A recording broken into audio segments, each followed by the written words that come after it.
इस लड़की का नाम मल्ली है और मल्ली अपने माता पिता के साथ एक छोटे से गांव में रहती है। मल्ली के पिता बहुत गरीब हैं, किसी तरह से उनकी गुजारा हो रहा था। एक दिन सुबह मल्ली के माता पिता तुले तोड़ रहे थे, तभी एक साधु बाबा मल्ली के घर आते हैं और कहते हैं, मैं भविष्य बता सकता हूँ, अपने भविष्य के बारे में जानने के लिए मेरे पास आओ। मल्ली की माँ कहती हैं, हमारे पास तुम्हारी बातें सुनने का कोई टाइम नहीं है, यहाँ से जाओ।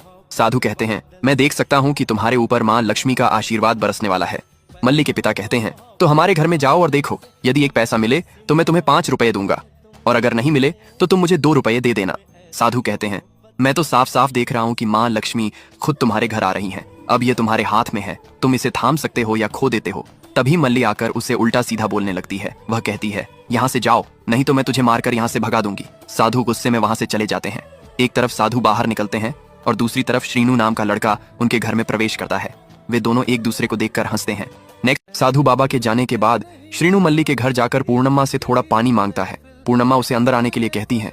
पानी पीने के बाद पूर्णम्मा उससे पूछती है, तुम कहाँ से आए हो? श्रीनु कहता है, मैं विभिन्न जगहों पर घूमकर वहाँ के वातावरण और अनुभवों के बारे में किताब लिख रहा हूँ। मल्ली चुपचाप सब देख रही थी। श्रीनु कहता है, माँ जी, मेरा शरीर थोड़ा ठीक नहीं है और पड़ोसी गांव पहुँचते पहुँचते बहुत रात हो जाएगी, इसलिए मैं आज की रात यहाँ बिताना चाहता हूँ। तब मल्ली का पिता कहता है, तुमको बैठने दिया तो अब सोना चाहते हो, बहुत चालाक हो। श्रीनु कहता है, नहीं नहीं, मेरा कोई बुरा इरादा नहीं है। पूर्णम्मा कहती है, तुम तो देख ही रहे हो हम कितने गरीब हैं। श्रीनु कहता है, आपको मेरे लिए चिंता करने की जरूरत नहीं है, जो आप खाएंगे वही मैं भी खा लूंगा और रात में इसी बरामदे में सो जाऊंगा। वे एक दूसरे की तरफ देखने लगता है। मल्ली का पिता कहता है, लेकिन तुम अनजान व्यक्ति हो, इसलिए तुम्हारे प्रति विश्वास नहीं हो रहा। पूर्णम्मा मल्ली की तरफ देखती है।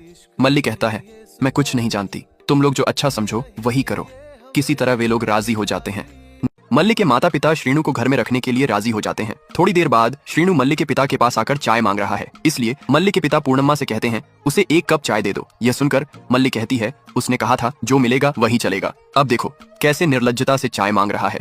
पूर्णम्मा कहती हैं, हमारे घर में चाय की पत्तियां नहीं हैं। तब श्रीनु मल्ली के पिता को चाय लाने के लिए कुछ पैसे देता है। मल्ली के पिता पहले लेने को राजी नहीं होते, लेकिन फिर ले लेते हैं और फिर चाय पत्ती लाने के लिए बाजार चले जाते हैं और श्रीनु घर के चारों ओर देखने लगता है। कुछ देर बाद मल्ली के पिता बाजार से चाय पत्ती लेकर आ जाता है और मल्ली चाय बनाकर श्रीनु को देती है और दोनों बातें करने लगते हैं।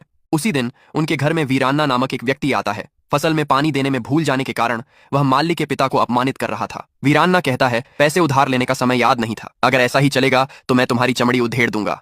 पूर्णम्मा कहती हैं, उस फसल की चिंता तुमसे ज्यादा हमें है, हम बहुत मुश्किल में थे, नहीं तो वो जमीन कभी भी तुम्हारे पास गिरवी नहीं रखता। अगली पार्ट के लिए ये आदमी विक्रम को बताता है कि फैक्ट्री के अंदर जो कोई भी सिस्टम का विरोध करना चाहता है भल्ला उसको ऊपर पहुंचा देता है। लेकिन मैं चुप नहीं रहा, मैं पुलिस के पास भी गया, लेकिन कुछ नहीं हुआ। किसी भी वकील ने हमारा केस नहीं लिया। कृपया करके हमारी मदद करो, आप ही हमको इंसाफ दिला सकते हो। अब